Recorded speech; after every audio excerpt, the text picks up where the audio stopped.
I think that the meeting between Donald Trump and Prime Minister Netanyahu will be an extraordinary one, one in which both leaders will show respect for one another, something we haven't seen at least for the last 8 years, when the former president of the United States really embarrassed and caused, well, in his words, daylight to be created between Israel and the United States. That's something that will not happen this coming Wednesday. These leaders have a lot to talk about, whether it's about the Iran nuclear agreement or the moving of the embassy to Jerusalem or the future of Judea and Samaria, East Jerusalem and the Golan Heights, or even the Gaza district.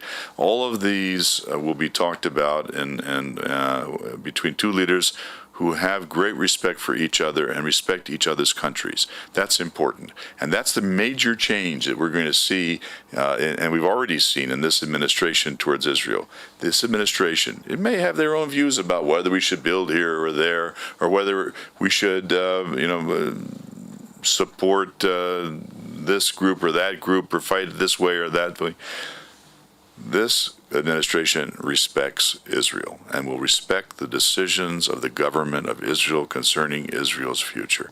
That is huge. So let's talk about Judea and Samaria.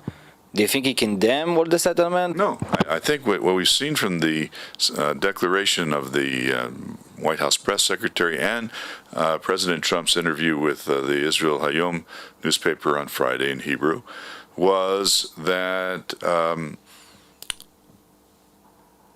the United States looks to Israel to define its own strategic interests in Judea and Samaria when it comes to building or anything else. And while the United States may have its own views about the utility of settlements or whatever, helpfulness of the settlements in promoting peace or coexistence, the United States in the final stage will say, whatever Israel deems as important for its own security and its own future, this will be acceptable to the United States.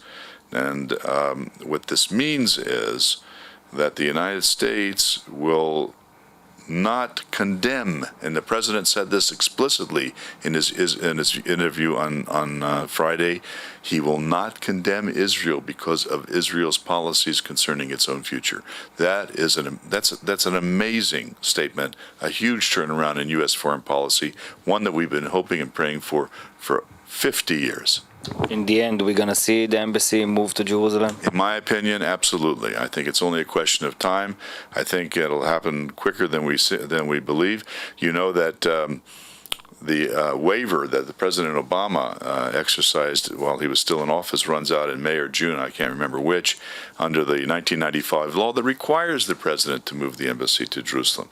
And I think whether the President of the United States, which I think he was going to do, but for the request to go slow, waits until June or declares it beforehand, the American embassy will finally be in Jerusalem, the eternal and unified capital of Israel and the Jewish people.